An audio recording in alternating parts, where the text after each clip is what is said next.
Okay guys, we're gonna do our glute hip raises.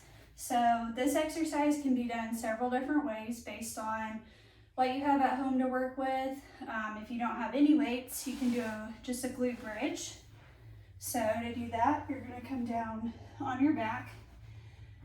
If you are someone that feels like your core bulges out when you're doing core exercises, I want you to keep your hands on your belly and kind of push in, and that's just a cue to make sure you're not protruding out and not using the correct core musculature to do the exercise. So with the glute bridge, you're going to breathe out on the way up and in on the way down. So I'm going to come to the top. So that's one rep. While I'm up here, I'm just going to talk about some mechanics. So basically, when I first started doing these, I always thought you wanted your hips to be super high. This is not a back exercise. When I bring my hips up like this and I kind of force my shoulder blades down, I'm feeling this in my low back instead of my glutes and my core. You should feel this glutes, lower core, and then inhale on the way down. So if you're feeling it in your back, you're doing it wrong. So work on this body weight if you struggle with this. If you want to add a little bit of resistance, you can bring a weight like a dumbbell, a kettlebell. I've even done these with barbell plates. And you're going to do the same thing, but you're going to keep a weight right here on your hip bones. So I'm going to exhale, bringing my hip in line with my knee and nowhere else. I don't want to sag and I don't want to do that excessive forward pelvic tilt. So do that one more time.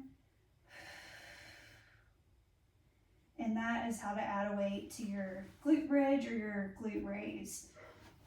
To make these even harder, you can add in a stability ball or a foam roller.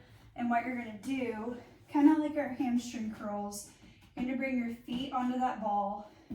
For this, it's okay to put your hands down by your side because that's going to give you a little bit of stability on the floor to get that push up.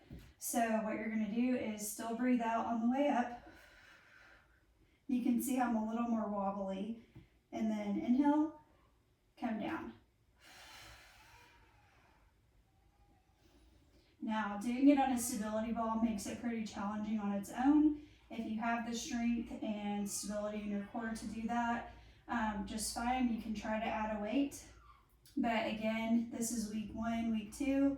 I don't want you guys to get too far ahead if that feels like it's challenging enough where you're at. Another option, if you have a sturdy chair in your house, you can elevate your feet for this. And you have the option to do it unweighted or add that dumbbell. And what you can do these on a couch as well if you are comfortable with putting your feet up there. But I'm gonna get in that 90-degree angle right here, and then same thing, glute bridge.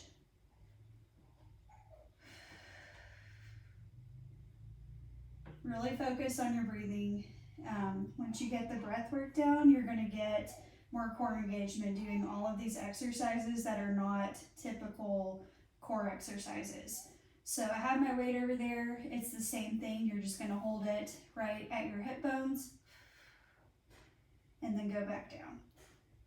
Option to make it even harder is to, you can basically hover a leg.